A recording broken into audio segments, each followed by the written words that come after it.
श्रीमंदिर कार्यालय अनुष्ठित हो जाइछि छत्तीसा नियोगर एक गुरुत्वपूर्ण बैठक। श्रीमंदिर मुख्य प्रशासक अरविंद पाढ़ी एही बैठक को अध्यक्षता करथिले। बैठक सरिबा परे श्रीमंदिर मुख्य प्रशासक प्रतिक्रिया दी कहिसंती कार्तिक मास नीति निर्घंट को छत्तीसा नियोग बैठक रे अनुमोदन करा जाइछि। भोर 4टारु द्वार फिटा नीति अनुष्ठित हेबो। भक्त और हबिष्याली श्रृंखलित दर्शन उपरे गुरुत्व दिया जाइछि।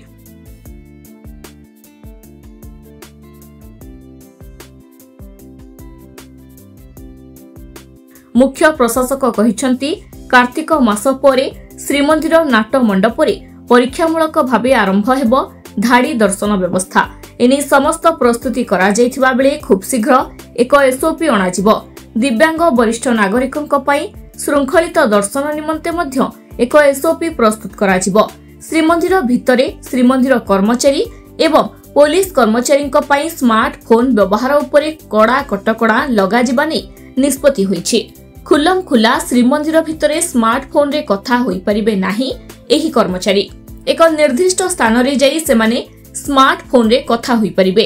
आगामी दिन रे सेवायतंक उपरे मध्य एही नियम लागू करा जिवो।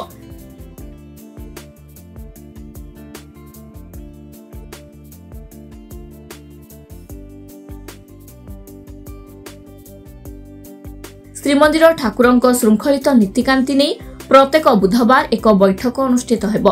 एने एक कमिटी गठन करा जायछि।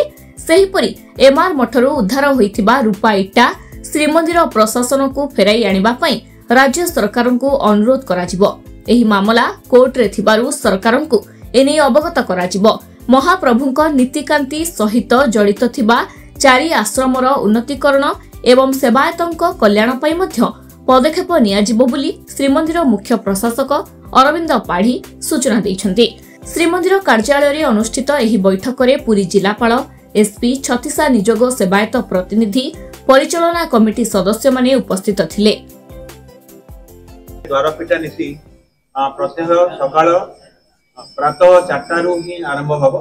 तेनो पूर्व दिन रे रात्र पौड़ हैला परे परदिन सकाळ 4टारे द्वारपिटा नीति हबो एवं विभिन्न नीति जहा भी रहिछि ताहा ठीक हिसाब रे संपादित हबो। समस्तकर सहयोग हम कामना करछु।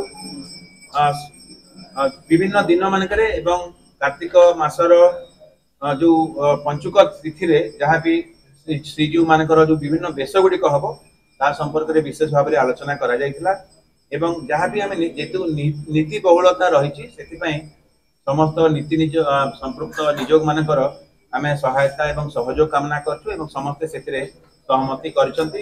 परवर्ती पर्याय रे नीति सब कमिटी बैठक रे मध्य ताकू विस्तृत भाव रे आलोचना करा जायतिला एवं कार्तिक मासर बाळधूप नीति निर्घंट उभय छत्तीसा नियोग एवं नीति सब कमिटी अनुमोदन करथिले।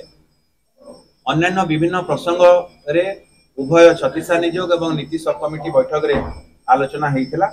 सेथिरे आमर आपण मानकर समस्तकर सूचना निमंते आमे कहिबा जे नाट मंडप रे बाहर काठ आगे नाट मंडप रे जो श्रृंखलित दर्शन पई जो व्यवस्था करा जाउची समस्तकर परामर्श रहितला। इति मध्ये रे जिलापाल को अध्यक्षता रे जो कमिटी हेची तमाने विभिन्न नियोग सहित वार्तालाप करिसंती एवं समस्त नियोगर जो प्रतिनिधि माने आस्तेले एवं नीति सब कमिटी रो जो माने वरिष्ठ सदस्य माने थिले समस्तकर परामर्श थिला जे कार्तिक मास रे जेतु नीति बहुलता रहउची कार्तिक मास परे ताकू परीक्षामूलक भाव रे आरंभ करिया पई प्रस्ताव रखिसंती।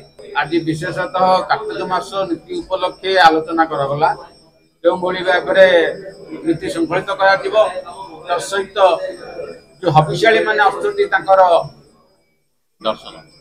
दर्शन बंदोबस्त आरंभ कर महाप्रभु सेवा पर्यंत से बाबद संपूर्ण रूप आलोचना करगला स्थिरीकृत है से किसी असुविधा सुविधा न हुए से बदे आम समस्ते जत्नवान हवा हबू एवं नीति श्रृंखला जो भाव हम समस्त सहयोग कार्यक्रम करने आम मैंने बाबद आलोचना करागला। महाप्रभु जगन्नाथ जो आसंता कार्तिक मास स्वतंत्र बैठक छत्तीसगढ़ होता ताहा केमती ठीक मारे जिते जल्दी माने सुरखुरे सब नीति संपादन हम जहाँद्वारा कि कार्तिक मास हबिष्याली आरंभ कर बहुत दर्शनार्थी भक्त आसते तेणु नीति ठीक भाव समस्त सेवायत एवं छत्तीस मीटिंग मत प्रकाश पाई बहुत सुंदर नीति हम भल भाव प्रसाद पाइबे आ भल भाव दर्शन हम व्यवस्था कर पुरीरो कैमरा पर्सन सुनील जेना तुषार रंजन नायकों रिपोर्ट धरित्री लाइव। नमस्ते। भुवनेश्वर जनता मैदान में होने वाला है 12th Bhubaneswar international trade fair 19 से 29 सितंबर। जरूर आएं और मजा उठाइए।